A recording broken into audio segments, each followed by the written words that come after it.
Mike Hammett for SWOSUathletics.com and talking football signing class with head coach Chet Pobolish. First one just about in the books here. I mean, 60 players is where we sit at as we do this. So this 55 of them coming in today. You had 5 mid-year guys. So start off with overall thoughts on this class. I mean, it's fairly large. You don't usually see 60, but it seems like a pretty sizable one. Yeah, we're still working on a few kids, trying to get a few more in, but it is a sizable class. The initial goal was to try to sign 2 deep at every position, to build a foundation moving forward. And I'm extremely happy with how hard the staff worked, and the kids that we signed all bought into the same thing. And we told them, you're going to come here for the coaches and the tradition, and every one of them is bought into that.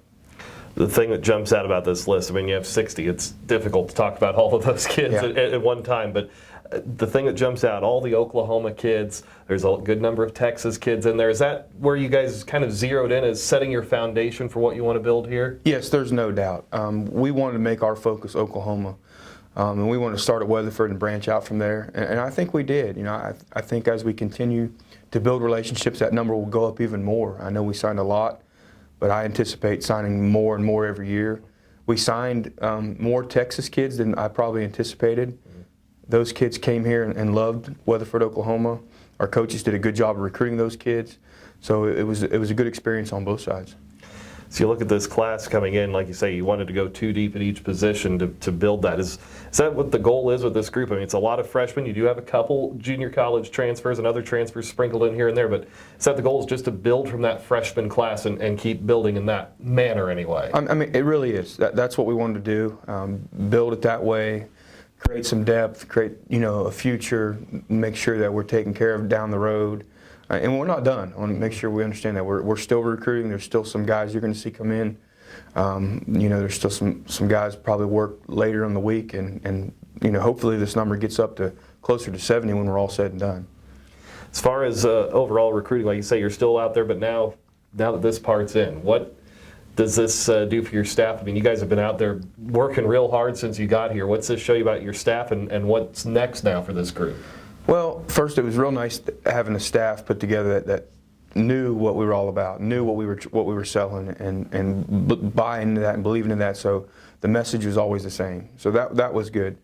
But moving forward, just getting these kids to, there's a lot of them. So we got to make sure that every one of them gets the attention that they need and that they deserve, and that they're taken care of, and that everything that we told them is going to happen. So that's the next part.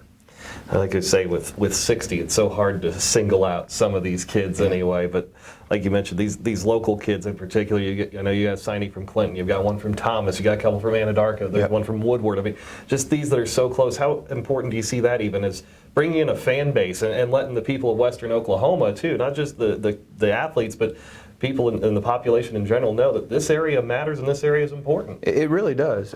And I want to say this first is all those kids, we made sure that they could play and they could help us. So we didn't just recruit them just because they were from Clinton or Anadarko or Woodward. We made sure that they were going to come in here and contribute to this football program, because we felt like if we did a good job evaluating them, then that's how you get people here. They come, and their grandparents come, and their mom comes, and their girlfriends come, and that was important to us. That we got local kids, and we knew we weren't going to get them all.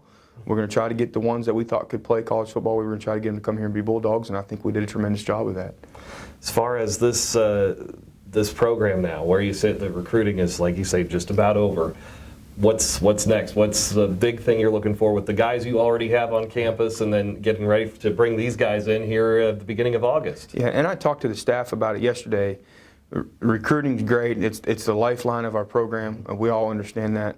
But the team that we're going to play with in 2018 is going to be the kids that are here now. I mean, for the most part. There'll be some freshmen that will play, there's no doubt. But we have to make our focus now, once we get the signees taken care of, focus on the kids that are here. There's a great core of kids here that are going to be tremendous football players and very productive football players, and we got to get them to learn our systems and get to know our coaches, and it'll be about building relationships with the kids that are here. So that's what we talked about, and excited to get to that point.